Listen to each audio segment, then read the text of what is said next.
The evolution of the Men of Iron. At some point during their service to Dark Age humanity, the Men of Iron turned on humans, and this went on to the point where humanity saw every Man of Iron as their enemy. But what was that tipping point? I think it was the evolution of their minds from service to self-awareness, to being smart enough to make their own decisions, and I'm going to use the Leagues of Votann lore to explain why this is a possibility, so bear with me as we go through that. Welcome friends to another 40k video, and let's begin. First, let's cover the basics. The ancestor cores were AI sent out with the Leagues of Votann. They generate each of the kin who are clones, but from a stable base of genetics. And they also make the Iron kin, who are very smart AI, who can mimic the emotions of normal kin, and are accepted by them, or who are alive. From the internal thoughts we get from an Iron kin in the Haikal's Oath, I'd say they are alive, like the kin themselves. A point worth noting is that the kin see the cores as a representation of their ancestors, and the kin upload memories of any of themselves that die into the ancestor cores. That's the actual cloned kin and the Iron kin as well. And because I have nowhere else to put it, the ancestor cores can be used as a warp beacon by the Votann. Now, linked to this are Fanes. They are the nodes that ancestor cores use to move information between the ancestor cores. They also allow kin to communicate with each other from Fane to Fane, and they have within them empiric processes. Empiric energy would be another name for warp energy. This lets them deal with a lot of data. There have been examples, the Codex says, where even the kin don't understand where Fanes, via a miracle, develop artificial intellect in their own rights and join the ranks of the Votann themselves, i.e. they develop into ancestor cores. That evolution, the idea, is where my theory here has come from. And the ancestor cores have more to them than just intellect. They can feel emotions. Listen to this. When facing a tendril of Hive Fleet Leviathan, kin were forced to stand their ground when the whole world that contained their ancestor core was surrounded, and the kin fell to their last in its defence. And after the Tyranids ignore the ancestor core entirely, but the accumulated pain and desolation of those who had fought, died, and been returned to the ancestors to keep their bodies from the maw of the swarm flowed into the machine mind and drove it insane. All who sail by see this beacon and its tortured mind. So it absorbs the minds of those, even not near it, like a psycho, pulling it all into itself and their bodies. That didn't make sense to me at first, but ancestor cores create the kin, so they should also be able to uncreate them and absorb their minds and bodies back to their original state. The Votann presence in the warp could come from two sources. It's part of the energy it uses, as you mentioned, and it could also be the energy in the warp associated with those it absorbs. Death always has some release of power in the warp. Take the dagger that killed Horus. It's been used to end the lives of so many since its creation back in human history. It ended Horus as well. So a much lesser form of that might exist in the warp, associated in the materium with the body it absorbs and or the mind it takes into itself. Now that we have gone over it, let's look at the theory. The Fane, when Jodiki communicates with one in the Votann novel, says, for a few heartbeats, the two are as one, exchanging data like binary stars, swapping stellar atmosphere.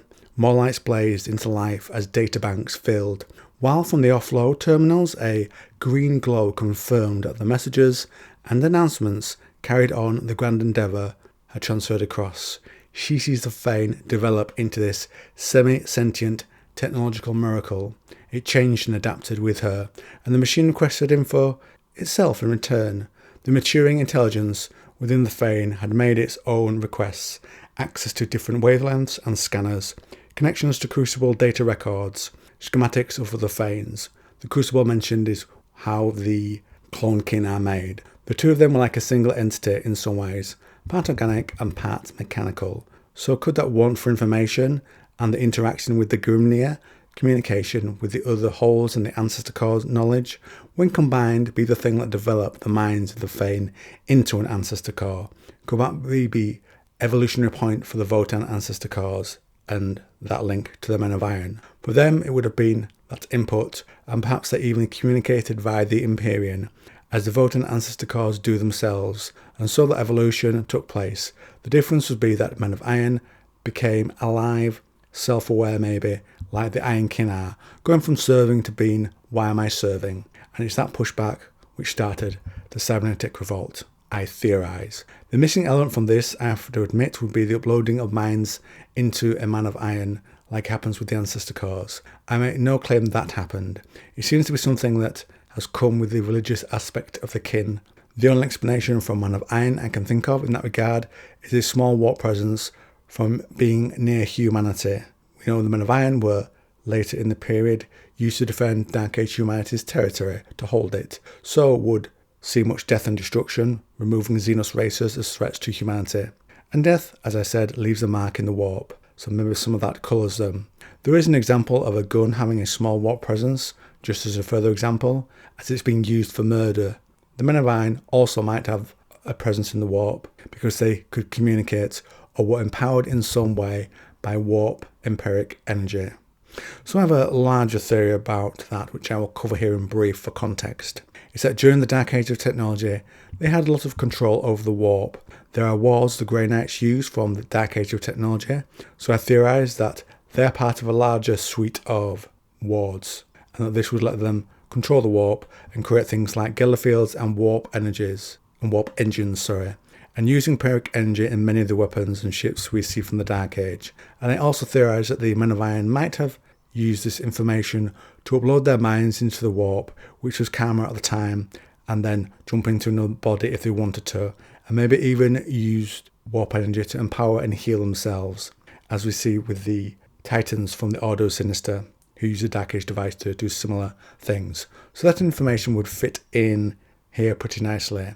Anyway, those are my thoughts, so let me know what you think to the lore we have discussed here, the theory we have discussed. And if you like this video on 40k, then why not try this one? And if you want a number of videos on 40k, then why not try looking at the two playlists on the channel. One has everything on it, the other focuses on a, let's call it a specialist interest of mine, the Dark Age of technology.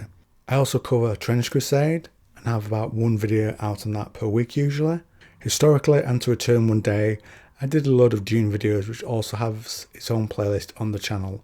Lower quality audio though, because it was when I started before I got the current microphone.